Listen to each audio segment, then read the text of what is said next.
Hello everyone, this is James O'Keefe at Project Veritas in front of the infamous wall of shame where the journalists' reputations go to die. It's COVID out there. This is the Retracto COVID version. We all need a little bit of good news, and I've got some good news for you because we have the, drumroll please, 312th correction. 312 corrections made by mainstream media blue checkmark verified journalists. So cue the Retracto theme song. Retracto, the correction alpaca.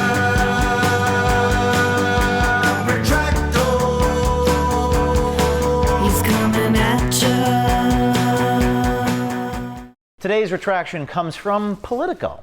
Politico, a reporter, journalist by the name of Caitlin Oprysko, I'm not sure how to pronounce that, with a whopping 800 followers, 800 followers on Twitter.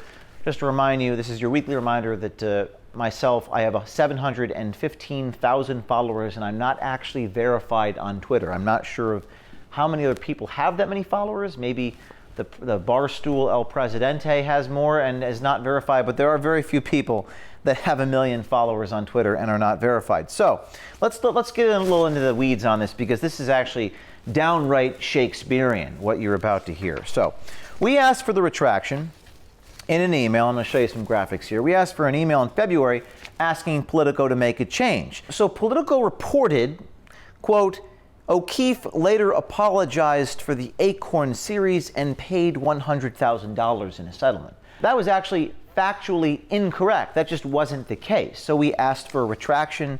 In February, we sent Politico an email asking them to make the change. The verbatim quote from the lawsuit, and here's the graphic right there, the quote from the lawsuit reads, quote, O'Keefe regrets any pain suffered by Mr. Vera or his family. So let's put these two quotes aside.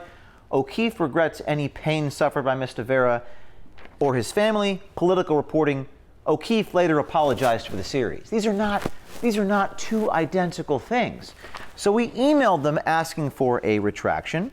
Our general counsel said every day the defamatory statements remain online. It just aggregates our damages in our eventual lawsuit against Politico. So this is where this sordid tale begins. Politico retains an attorney, a man by the name of Chad Bauman. By the way, we looked into Chad Bauman. Chad Bauman has had some very serious clients, represented some very serious media heavy hitters, the Associated Press, the New Yorker, CBS Interactive, even Gawker. I'm not sure he fared well with that client. And we get this letter from this attorney from a firm named Ballard Spahr. These fancy DC attorneys write us a letter, and I'm going to read you some portions of this letter. Quote, following a review of your 3 overarching objections to the article, Politico has determined that no retractions or corrections are warranted. Oh, how he was profoundly wrong. But he goes on. Bauman goes on to quote the dictionary on what apologize is defined as. Listen to this, quote, with all due respect, this is a talking point for Project Veritas, not an inaccurately in the article. Merriam-Webster's first definition for apologize is to express regret for something done or said.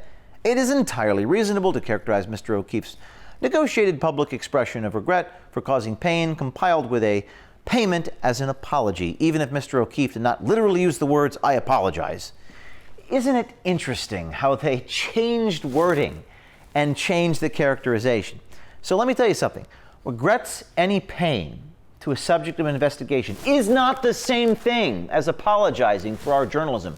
I make no apologies for anything we have done. I make no apologies for our investigative reporting. It is, two things can be true at the same time.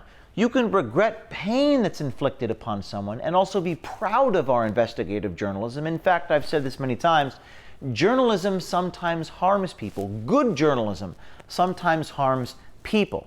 It is the greater good of exposing what these people say. We quoted Mr. Vera. We quoted Mr. Vera accurately. They would later say that he was playing along, but we couldn't determine whether he was or wasn't playing along. We quoted him, and we quoted him accurately. So I did not apologize for the Acorn video series. I said that I regretted any pain that he himself suffered in that video. There is a distinction. And it's a shame that I'm having to give this attorney this type of lesson. But I digress. Bauman then goes on to say in this letter, quote, in legal terms, the article's statement is, comma, at the very least, comma, substantially true.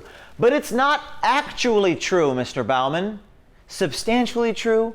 Actually true? I mean, Project Veritas literally films people in their own words, and you're playing this game. Bauman concludes his letter by saying, we consider this matter closed. So we write back to Mr. Bauman. The matter was not closed, by the way. We at Project Veritas are indefatigable. We don't quit. We wrote back. We clarified that an individual regret of pain is not the same thing as apologizing for an entire series of investigative videos. After jousting back and forth with Mr. Bauman, Politico finally issued the retraction. They just couldn't help themselves. They finally issued the retraction. And the retraction reads, I'm going to read it to you, before and after. Before, he later apologized for the series and paid $100,000. Afterwards, editor's note, this article has been updated to better reflect the settlement O'Keefe reached in the Acorn lawsuit. That's right, Mr. Bauman, attorney hired by Politico. The article has been updated to better reflect. See, all of this could be avoided. All of it. Every bit of it. All of it. All of it could be avoided if you journalists just do your jobs and stick to the facts. That's all you got to do. You don't have to hire attorneys like Mr. Bauman. You don't have to write ridiculous letters that I'm just going to quote and frame and put on my wall of shame. All you have to do is report the facts accurately. They have retracted over 100 times this whole bullshit that I lied about Mr. Vera. Here's a copy of the settlement agreement. There it is right there. There it is right there. The settlement agreement. There's the quote. Stop saying that I lied about Mr. Vera. I quoted Mr. Vera. I reported what Mr. Vera said. There's no defamation. Stick to the facts. Now, we put this up on the wall of shame. The problem we have is there is no room on the wall of shame. We have retractions just sitting around. There's no place to put all the retractions. They're just laying around. We'll fix this problem as soon as the COVID crisis goes away, and we'll get some construction people in here and, I don't know, build another wall or dangle the retractions from the ceiling like from the movie Seven with Kevin Spacey. We'll figure something out. We'll have to get another building if we need to. But we will make sure this retraction goes on the wall of shame. See you next time. Protection.